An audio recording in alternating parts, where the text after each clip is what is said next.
And that is how we mourn the late ex-president Jeremiah John Rollins, who passed yesterday.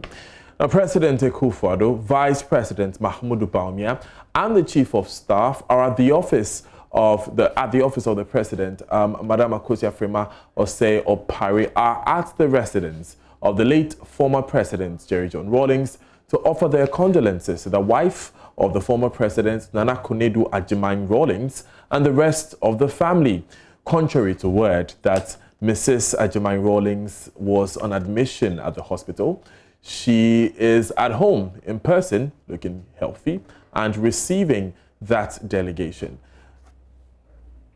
Currently in your shot is the chairman of the NPP, Freddie Blay, who is commiserating, who was entering the home of the former President Rollins. You can see there President Akufo-Addo. And in your shot currently is Nana Konadu Agyeman Rollins, who is speaking to a family member beside the President Akufo-Addo. They are being received. Would listen to the feed now.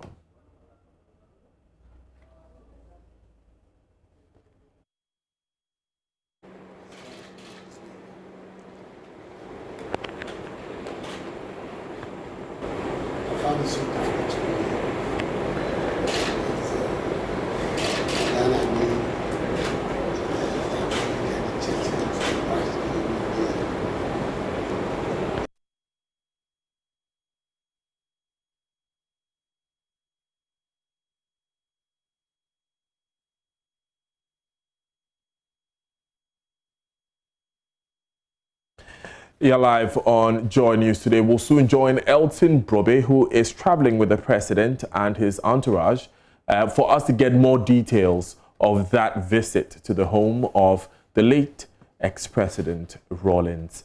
We now hear more tributes to the ex-president's memory. Currently, we'll hear from Yoni Kolendi, a Supreme Court justice who visited the studios of the Super Morning Show on Joy 99.7 FM this morning to share his memories of the former President Rollins. My personal habit usually has always been to avoid big men, and so I have managed to avoid President Rollins in all manner of circumstances. Sometimes nearing rudeness by declining to take his calls. You can trust him. He tracked me down. We had a mutual friend, and then his current aide, Dr. Benu, had special duties to make sure that he waited for me in my office. He tracked me and got me to meet President Rollins. You have to meet him. He was a very intriguing and infectious character, and he commented on everything from my haircut to my tie, my shirt, my cufflinks, my shoes, my socks. And said that he was inspired. That Ghana had a future. He is just an infectious and intriguing individual, and our generation will forever remember him, his leadership, his impact. Love or loathe him, he was a great leader. So what would you describe as the greatest legacy of the late ex-president Jerry John Rollins? That question has been on the minds of many Ghanaians as the world comes to terms with the passing of an icon. For his close friend and former Minister for Defense, Dr. Benjamin Kumbo, the ability of millions of Ghanaians to drink refrigerated water or watch television is an everlasting testament to the former president's leadership. The social level, I can say that a lot of social infrastructure intervention, and one of them I always mention, which I keep discussing with him.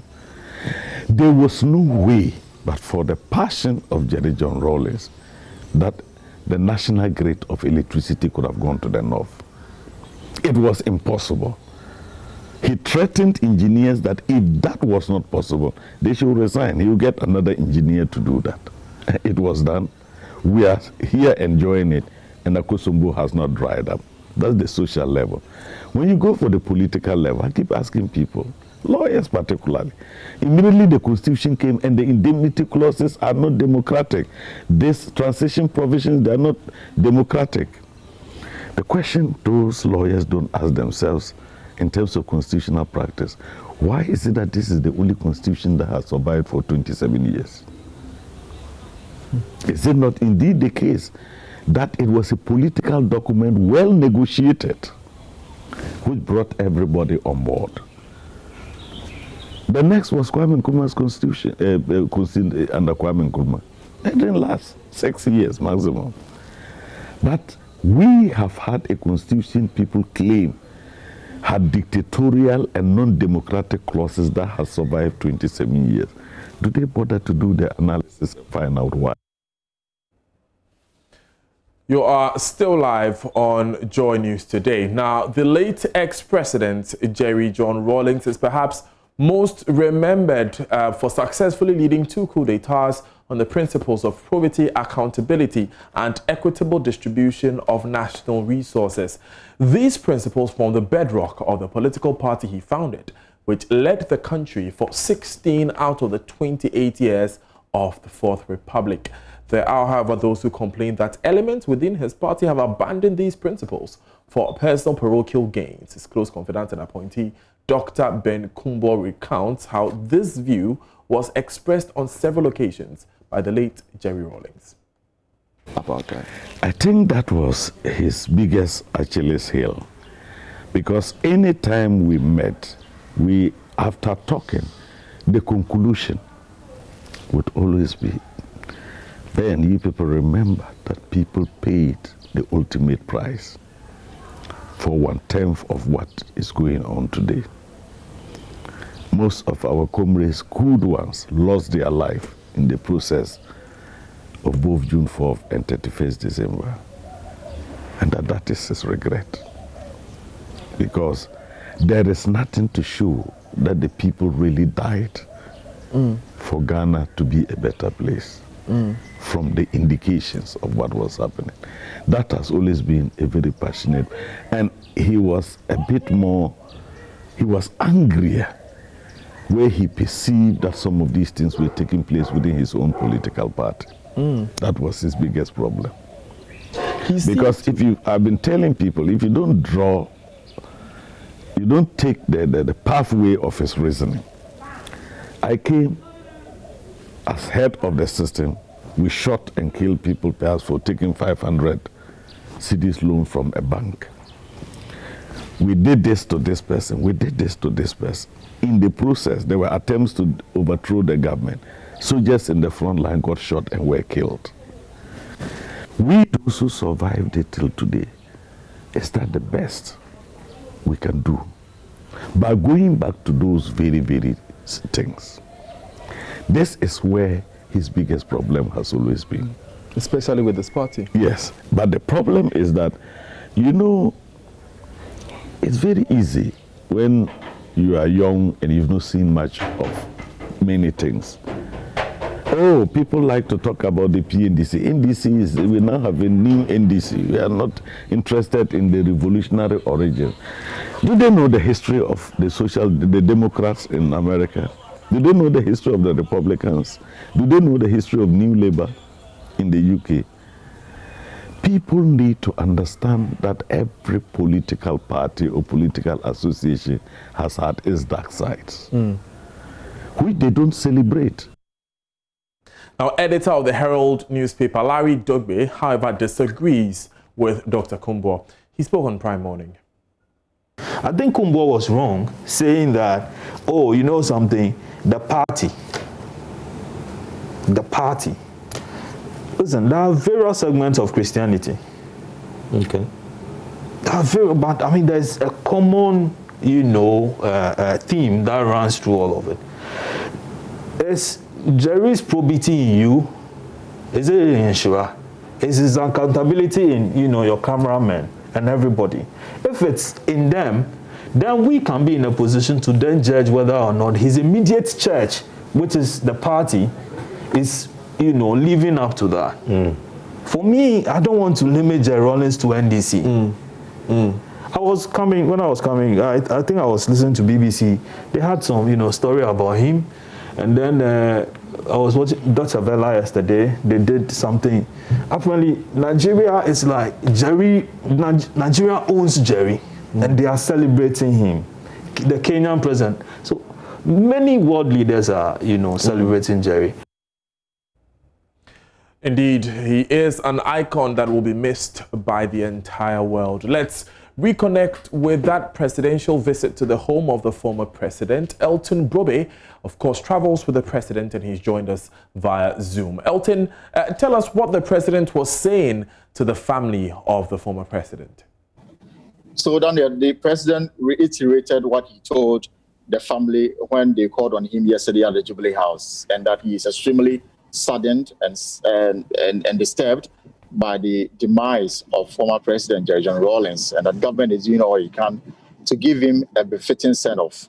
He used the word that former President Rollins was a state property, remains a state property until he is given that befitting state burial. And for that reason, the family should work closely with the government to ensure that this is done. And he has some inspiring words to tell the wife, who is currently mourning the loss of her husband. President Akufo-Addo was there in the company of the vice president, the chairman of the MPP, and other leading members of government. They were received by the leader of the family, Mr. Blagoji, but the first daughter, Dr. Zanata Rollins, spoke on behalf of the family and said that they are very appreciative of what government has done so far, and that the office of the former president is working in hand with the chief of staff's office on the way forward in terms of knowing when they will fix a date for the burial and other issues relating to the final interment of the former President Jerry John Rollins. As I speak, we are heading towards the Accra International Conference Center, where a book of condolence has been opened in the name of the former president for people to write their tributes in. The President Akufo-Addo likely to be the first person to do that, and we are just about arriving at the main entrance of the Accra International Conference Center for that to be done. And I will try and look into the book and then get to understand the words of President Akufo-Addo. So then we've just left the house. We are entering the Accra International Conference Center, where President Akufo-Addo is expected to write in a book opened in the name of the late former president. Before you go, though, Elton, you indicated earlier that it was rumored that the former president's wife, Nana Konadu Agyemang Rawlings, was also suffering from an illness. Did that come up? Well, what I saw was a widow mourning the loss of the husband, and customary with the Akan tradition, she was in black cloth over her head, hands held in between the thighs, and then as custom demands, nobody can shake hands with her until and after the funeral. So that was complied with as far as President Akufo-Addo's visit was concerned. What I can also tell you for a fact that she looked hale and hearty, no sign of suffering any illness, as you can see in the video rolling on the screen. I mean, there were occasions where she forced a laughter, even in this moment of grieving. So issues about her being sick, and even people claiming that she's also receiving treatment at Kolebo, clearly from the videos that we are seeing, tells a different story. Daniel. Elton Brobe, thank you so much. We'll come back to you when you arrive at the conference center, so we can also look into that book of condolences. Elton Brobe is our presidential correspondent. Now, Elton made reference to some words that President Akufo-Addo shared last night when the family of the late ex-president Rollins visited him to formally inform him of the passing of the former president. Let's listen to what the president told them during that visit. I find it hard up to now to really incorporate, assimilate the information. He's a man of great vitality, dynamism and energy. It's very difficult to conceive of him as a dead body lying in a morgue. But then, I think one of the things that all of us have got to get used to is that the Almighty has His own plans for each one of us. And improbable as some things may be, nevertheless they happen.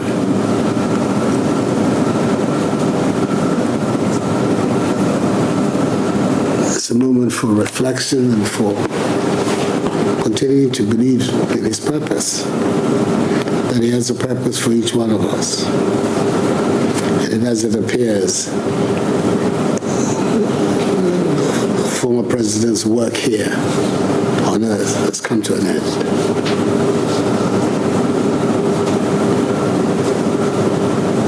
He and I had a tempestuous relationship going over many, many years. But I believe that we came to see value in each other. That's how I put it by the end. Extremely disturbed and saddened by his passage.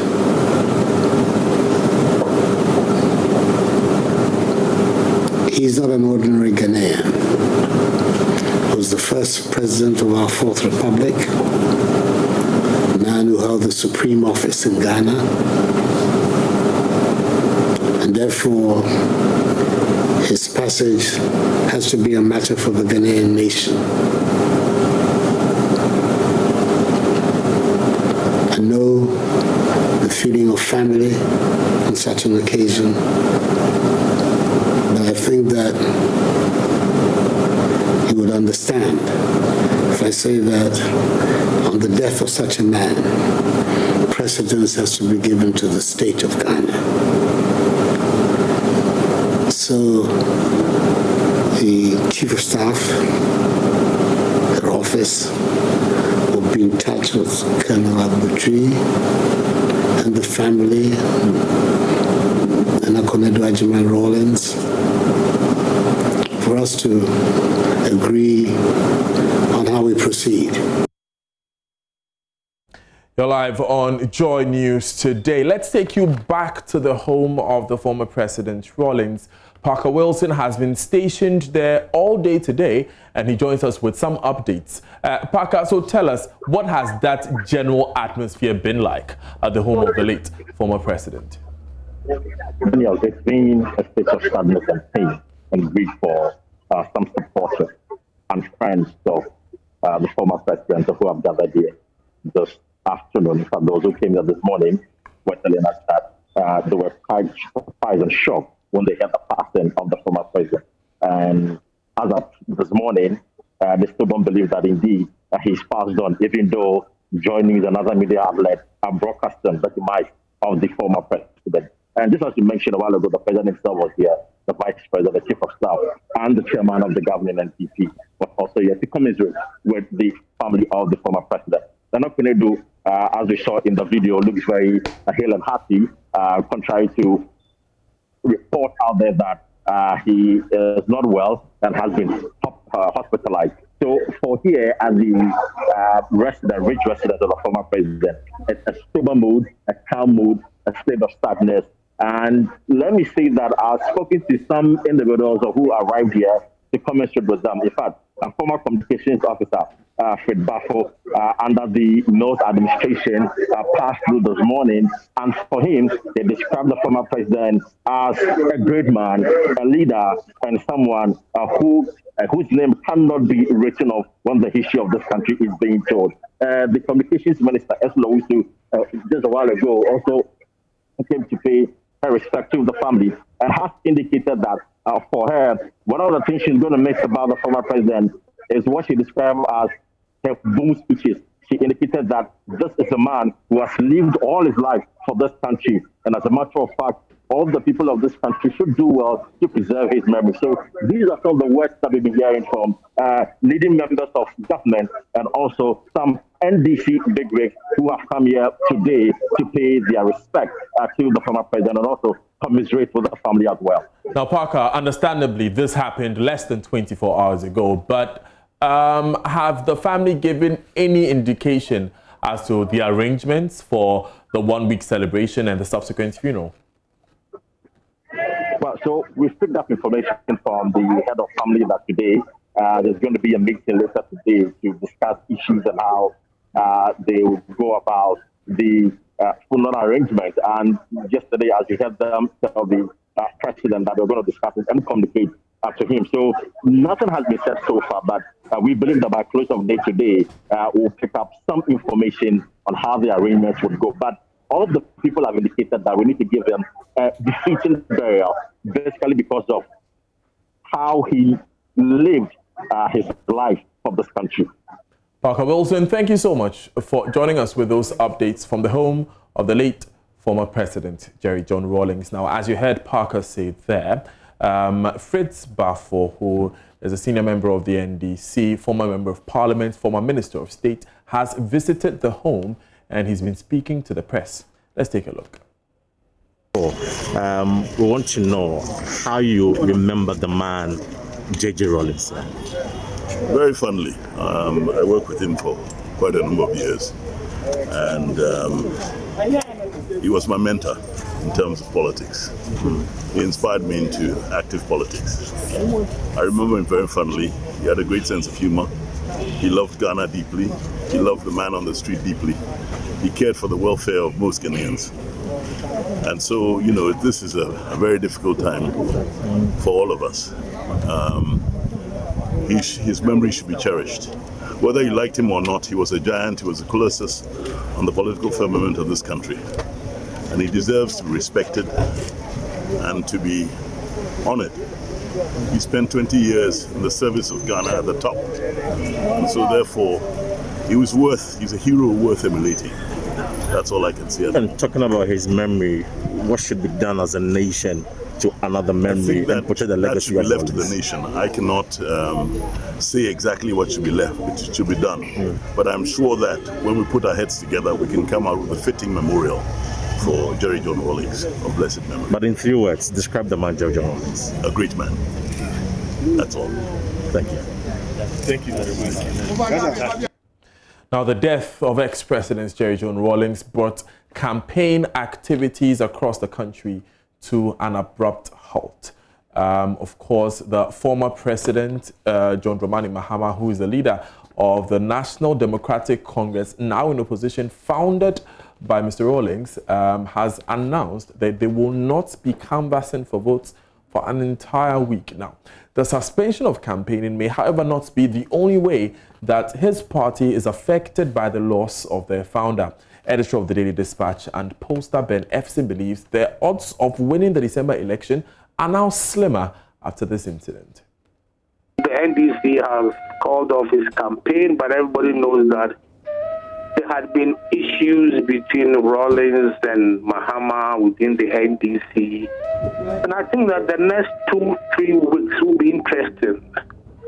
Whether the support base of Rollins will vote for NDC or some might vote for MPP, because we all know that Rollins has a very good relationship with President Akufo-Addo. Now, the Kumasi Ministers' Conference is imploring Ghanaians to honor the late former President Jerry John Rawlings with peaceful elections come December. Chairperson Ransford Obing, who spoke on their behalf, says the best tributes to pay the late president will be a violence-free election. Pastor Obing, who is also head pastor for the Calvary Charismatic Center, expressed condolences to the family of the late president and, of course, his party. This opportunity to express my deep condolence to the entire family of our former late President J.J. Rollins. This is a trying moment for them, but I pray that God will be with them, especially the wife, Nana Kunedu Ajimadu. You know, almost a year ago that I lost my wife. It was not easy. But my prayer is that the same God that has kept me, the same God will keep you and strengthen you and take you through these troubling times. I also want to use this opportunity to appeal to all political parties that we are in a state of mourning, and the respect we have for our hero who is dead, let us make sure that we go to the police station, and then we will have the peaceful ever election we've ever had. That will be an honor to our former president, because that is what he stood for. He stood for accountability and probity. And so don't let this election be characterized by violence. I'm appealing to everybody, lay down all your tools and let us in a peaceful atmosphere, because we are in a mourning atmosphere. Let us go in that mourning attitude and in a peaceful way cast our ballot and elect whoever we want to elect. God bless Ghanaians. I also want to add my voice to the voice of the president. Let everybody know that the coronavirus has not been eradicated yet. So please, as we go about our duties, let us observe all the protocols. I'm appealing to pastors. Don't let us think that everything is normal. No, things are still not normal. So let us continue observing all the rules. Now, as the world mourns the late ex-president Jerry John Rawlings, tributes are coming in by the minute, as you've seen, describing the great statesman, president, and soldier. To his close friends, though, the late ex-president was a simple man who enjoyed his roadside gari and beans like the rest of us.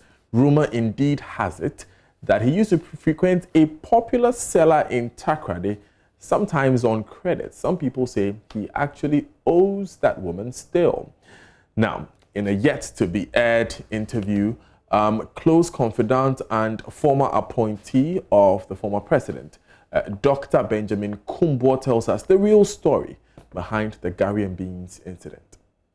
If they said I stole Wache and Yoke Gari, that would be an indictment, but that I owe. And it was one of these usual things in which he sent somebody to actually go and buy the Wache and come and leave it for him. And that when he was coming back from where he was, he would pass through and pay the woman. I think what happened invariably was that in military service, duty had to take him off the debtor. So he said he went back the other day, bought some and paid for it. But in between that time, people had seen people talk, but this man, he came and bought the Wache and he has not paid. Just something simple like that was what... That's what sparked the whole... No, so when he became... Nobody ever talked about it. Nobody thought it was significant. When he became head of state. And he says, well, sometimes it's good because it takes me back to my roots. Now, the full interview will air on Joy Prime's Current Affairs show On The Record on Monday, 16th November at 8 p.m. Make a date for that full interview. It's still live on JoyNews today with me, Daniel Dazi. We'll take a quick story before we go to business now. It's time, for business, pardon me. Daryl Kwao is standing by.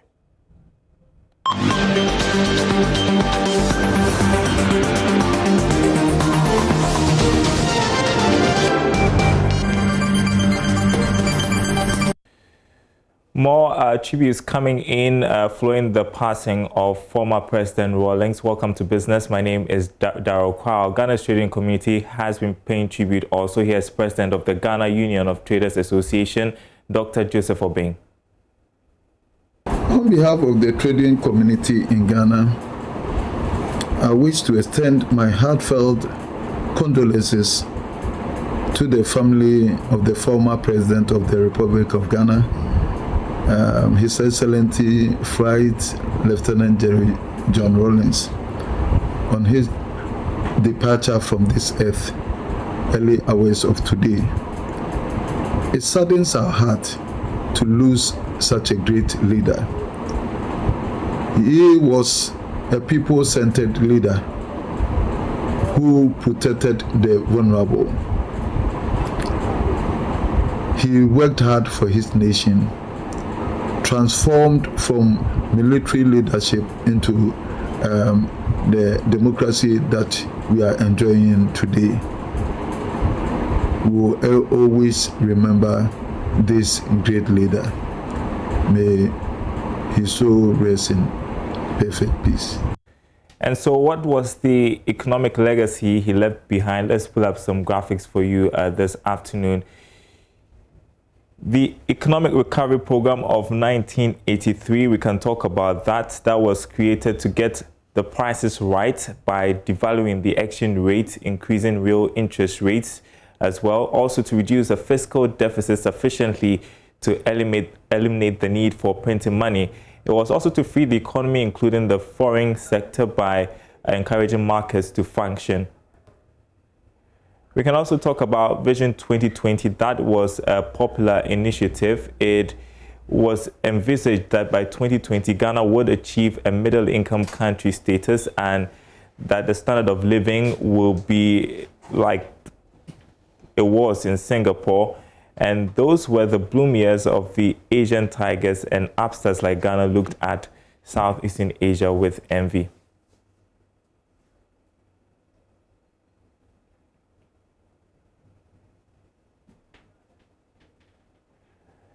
Right, and we'll be hearing some more later on the marketplace on the former president and his contribution to the economy. Turning to other news now, the National Health Insurance Authority is enhancing its claim payment processes with the introduction of 2 electronic claims management systems. The claim IT software and online credentialing application are expected to ease the means through which service providers submit claims to the NHIA. There's more in this report. According to the NHIA, the level of indebtedness to healthcare providers has reduced significantly. Kwejo Chineboa is the Ashanti Regional Head of the authority. As I speak to you, NHIS has paid most of our providers up to April 2020, and some have even gotten up to May and then June. I think this is a remarkable experience because for some time now, I think that previously over the years, NHIS was so much indebted to our providers, and we see that as more or less having a toll on them because they are not able to put in place all the necessary logistics and whatever they need to attend to our members. The National Health Insurance Agency, NHIA, is embarking on a massive registration to rope in 4 million people onto the scheme. Under the theme, NHIS leaving no one behind, the agency is working with stakeholders to achieve this target. To fulfill the government's digitization agenda, the NHIS mobile renewal service has been introduced to ease the hassle of joining queues in the offices. Management of the NHIA has also waived the 1-month waiting period on new registration and renewal of NHIS cards during the ongoing NHIS Week celebration. The main focus of this celebration is to increase our membership by 4 million. And we are going to do this by embarking on massive registration in various communities, church premises, formal institutions, any identifiable groups. We'll set up our machines at their premises and make sure that we're able to enroll as many as possible people onto the NHIS. Identifiable groups, churches, communities, and institutions have been targeted to achieve its goal. Mona Lisa Frempon reporting. We've got a full bulletin of business news at 1 o'clock. Up next, stay tuned.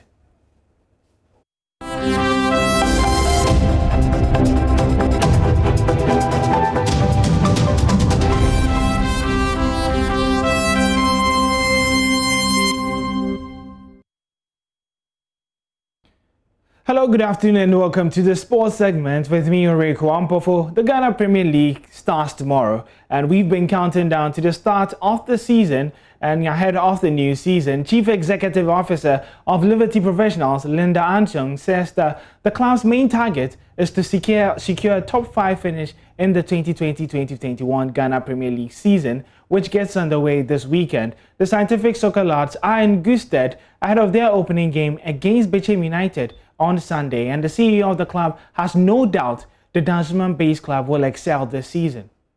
At the end of the season, we should be at least top 5. Because, I mean, those who've known Liberty for a long time have known that we just survive. We are not big on winning the league or anything. But what I've also realized is that people want to be affiliated to a winning team. And so as much as we do our business by just surviving in the league, we also need to get our supporters excited about the club. And it also helps in marketing, getting sponsorships and all that. So first and foremost, we need to be in the top 5. Secondly, I'm sure you have experienced or you've witnessed the magic that my boys are doing on the pitch. We've been able to scout new players, promote some from our academies. We've bought some from other clubs. So we have a really good mix. And this season, I'm very confident that we're going to do very well. Still on the subject of the Ghana Premier League, referees manager of the Ghana Football Association, Alex Kote, expects match officials in the league this season to live up to the expectations. This year's league is going to be very competitive. Clubs have prepared very well. They've invested a lot. Referees must be up to the task. They should not take for granted any appointment that they get. They shouldn't take it for granted. They are going to be monitored from afar, and they will not know who is there to monitor them or who is there monitoring them.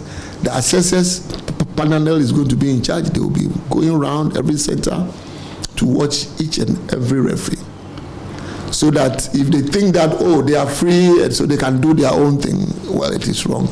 Okay, so to my referees, all that I'm asking from them is that we have given them enough education that they actually need, and we expect them that they live up to the task. Ethics is watching them. That is what we told them. The ethics committee has opened their eyes very wide, and they are watching each and every one. They shouldn't fall prey to such, things from the clubs and that sort of thing. The FA has managed to get some sponsorship for their travels, that is with SSTC. Let's make good use of them. I mean, if we are not able to use the partnership well, I'm not very sure that they would want to continue with that. So I will advise the referees that we should patronize their buses. We should use it. It is just 50%, discount. So instead of you paying 100 and they say now come and pay 50, at least you still have that 50 that will still come to you. And I think that it's a very good thing. And so I will advise them that we partner with them and we use it well. For the clubs, we are telling them that this time the referees are going to be hard. They are going to apply the laws of the game to the latter. I mean, no fear or favor. We would also ask our security and safety people to also monitor flash points, flash areas, flash venues, so that they put in the right security measures. Just to safeguard each and every one that goes, to the match venues, especially the match officials. Well, 24 hours from now, the Ghana Premier League would be getting ready to commence as Hartlepool travel to Doma to face Aduana Stars in the season opener, and we are still continuing our build-up. That's the Joy Sports team, as tonight is the final GPL Primer edition, and this time is the Omnibus edition covering the other 16 clubs. Well, it's not 18 because for the past 2 Fridays, we've been having one for Hartlepool and one for Kumasi Asante Kotoko. So today is the remainder of the clubs as we ease ourselves into the beginning of the Ghana Premier League. There'll be live commentary for that Aduana Stars versus Hartlepool game as well. So do well to tune in on Joy 99.7 FM. But the GPL Primer for tonight starts at 9 p.m. to 11 p.m. and you can whet your appetite for the Ghana Premier League with that as well. That's the sports for now. My name is Orek Wampofo. Now in showbiz, veteran musician Akosua Agyapong has recounted moments with the late president Jerry John Rollins after his sudden departure yesterday. The musician says she had learned a lot from the late ex-president Jerry John Rollins. When I saw her in my office a few weeks ago, I don't know what I said to her, how beautiful she was still looking.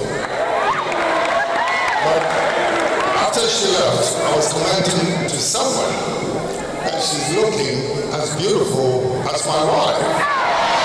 Easy. I was sitting right here when somebody called to tell me that I've lost my dad, the owner of Talent. And I'm being honest with you, he's a dad. I mean, way back in 1990, he has really been supportive where my musical career is concerned. I'll start from when Angelique Kidjo came to Ghana, my 25th anniversary.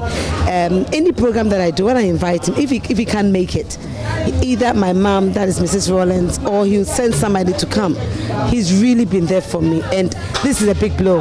Just 3 weeks ago, we buried the mom, and honestly speaking, that's not been easy for me, honestly. And so I said, they should have my coordinates, especially Mrs. Rollins. She should have my sympathy, and the children. A great tree has fallen, and honestly, I'm not in the right mind. We're all trying to wrap our heads around the reality of the fact that the former president is gone. But when you think about the man Rollins, what comes to you? He's a strong man. I'm being honest. I always say, and I'll say it again, I had some Nigerian friends, and they told me plain the Sakusia, if they can allow any other person to be a president, apart from the person being a citizen in the country, we will take Rollins as our president. He was one man that was very strong and strict. I mean, we all have our mistakes, but let's face facts. I mean, when he says no is no, and he really stood on his ground, that's one thing that we are really going to miss him with. And I'm being honest, as I'm saying, that's not been easy for me. And even my 11-year-old daughter just called me and said, "Mommy, have you heard that President Rollins is dead?" And I said, "So how are you taking it?" Because I talk a lot about him, and he's been there. Look at the 25th anniversary, what happened? Yeah. He just walked there and said, "You haven't come to talk, but I want to talk." You know, and he's a sweet man. He likes dancing, he likes music. I mean, come on. But God knows best. God knows indeed.